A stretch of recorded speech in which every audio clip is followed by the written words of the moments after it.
Okay, in this video I'm going to look at non-homogeneous linear constant coefficient recurrence relations with polynomial input. So in this example here, the input is just a simple linear function, which is just n. But this could be generalized for any type of polynomial input function here. The only thing you have to watch out for is that this input function is not a solution to the homogeneous equation. That will change the solution, and it'll kind of change the method to solving it. I'll address that in a separate video though. If you're wondering how could you possibly have a polynomial that is a solution to the homogeneous equation, well, if you had one of the roots to the characteristic equation was 1, then part of your homogeneous solution would be a constant times 1 to the n. 1 to the n, that's just 1. So this is just a constant. And then if you had a repeated root, well then you'd get another one, but it would be multiplied by n. And so you can see how you could start building a polynomial out of repeated roots.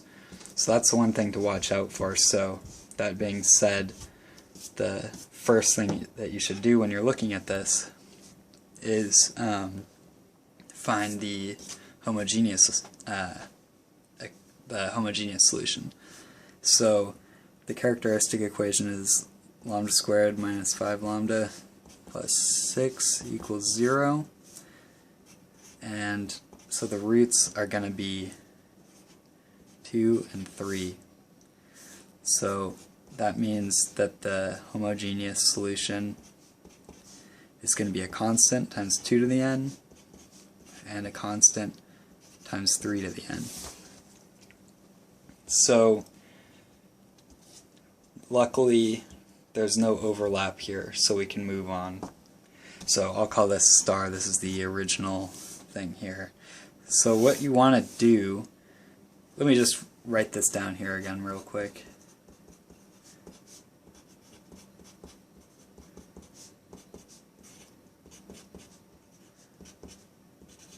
Okay, so I'm going to use a different technique than I was using in the previous videos where I looked at a differential equation. Here, what I want to do is iterate once. In other words, replace n with n plus 1 wherever I see it.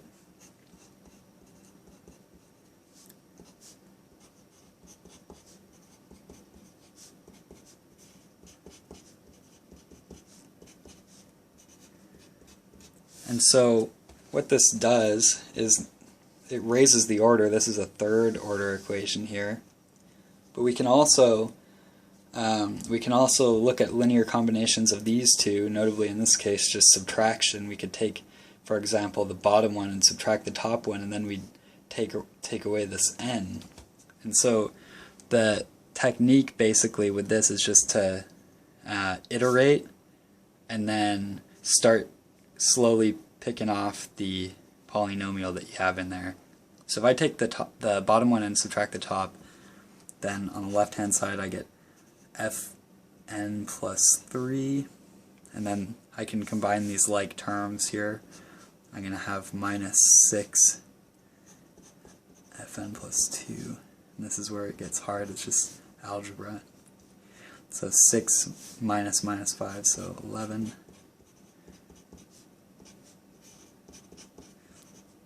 And on the right side, the n's cancel and I just get 1. So this is a third order equation, and you'll notice that the polynomial was reduced from second degree to, from first degree to 0th degree. Now I want to just do that again, and I should be able to cancel out that 1. So if I iterate, this is what I get on the left side.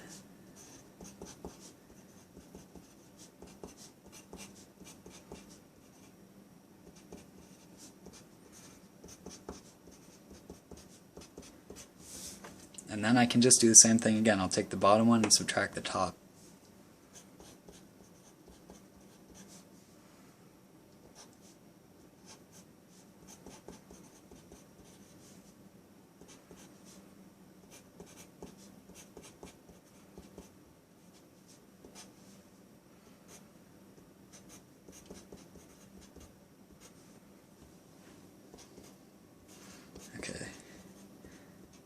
and then 1 minus 1 is 0. Alright, I think I did that right. So, now we have a fourth order, and it's homogeneous. And so, homogeneous equations we know how to solve. All you have to do is look at the characteristic equation, which is this.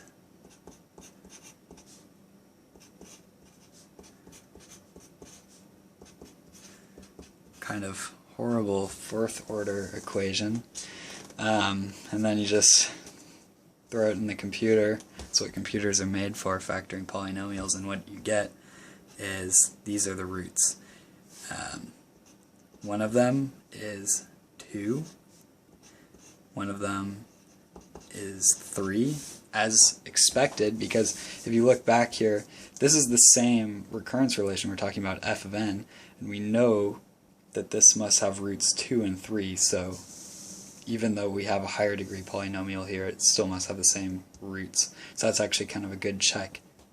But the other one you get is you get a repeated root, actually, in this case, and it's just 1 and it has multiplicity 2.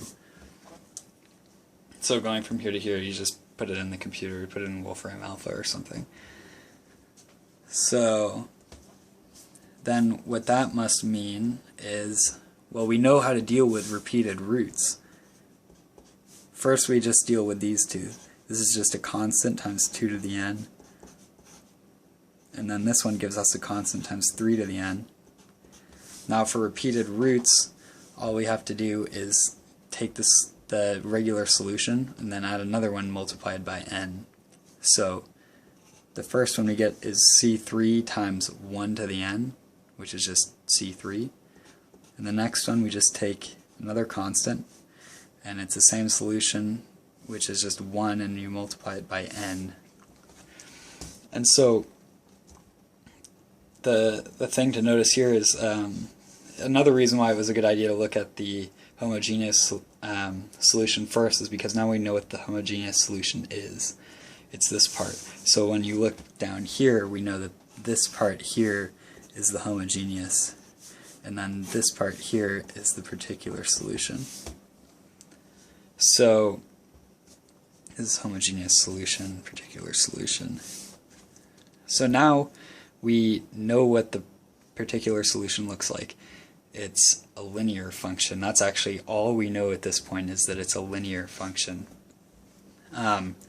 So you might be thinking, well, why couldn't we just use undetermined coefficients right off the bat? And you can, but this is just why undetermined coefficients works. So realistically, if you're trying to do the problem fast or efficiently or something, what you'd want to do is just find the homogeneous solution, skip all this stuff, and skip all this, and then just make this your guess for the particular solution. Notice you put in a linear function as your input, and then your particular solution is a linear function. So all you have to do to figure it out is just plug in that guess. So what we found was that the particular solution is just C3 plus C4n. So then what you can do is just iterate it. This would be C3 plus C4. I'm just gonna automatically expand this right here, because the reason is because then you can see these are the constant terms and this is the linear. And if we look at one more, then we're gonna get C3 plus, we're gonna have 2C4, and so these are our constant terms. Then we're gonna have C4n. And so what do we do with this? Well, we already know what the we know what the original recurrence relation is, so we just plug it in there and then find out what C3 and C4 are. Obviously here we weren't done solving the equation yet when we got this part here, and the only reason is because we don't know what C3 and C4 are. Remember, this is a second degree recurrence relation, so there must only be two arbitrary constants in the general solution. and those would be the ones that are in the solution to the homogeneous version. So these are still undetermined. So all you have to do to figure them out is you just plug them into the original equation, which, let's see. Alright, there's the original equation right there. And I don't actually want to go through all the work of figuring this out because it's a bunch of bad algebra, but the quickest way would probably be to separate these out. We can look at the ones that have n's attached, and we can look at the ones that are just constants. That's why I separated these constants out. So I'll show you, for example, with the ones with the n's attached. Well, so recurrence relation tells us if we take one of these minus 5 of these plus 6 of these, that should give us n. So let's only look at the linear terms here. That would be C4. Well, okay, they all have C4 attached and they all have n attached. But here we're just taking one of these, so 1 minus 5 of these plus 6 of these. And this is supposed to give us n. So we can cancel out these n's. This is 2, and so we see that C4 is equal to 1/2. If you go through this process again, I have written down over here, it looks like what you end up getting for C3 is that it's 3/4. And so then you can just say, you know what your general solution is now. It's just C1 times 2 to the n plus C2 times 3 to the n. This was the homogeneous solution we already found. Then you just add the particular solution, which was C3 plus C4 times n. So this is the general solution right here. Up here, this is just particular. So that's basically the process. That's the way it works. Again, so in the beginning here, I showed this method where you could iterate them and look at linear combinations of them, increase the order, and turn it into a homogeneous equation. This is much like with differential equations, the annihilator method, which does the exact same thing. It increases the order and gets rid of your input function, turning it into a homogeneous. But the point is, this is why the undetermined coefficients works. You can see, using this, you can see why your particular solution has to be linear here. So it's kind of cool.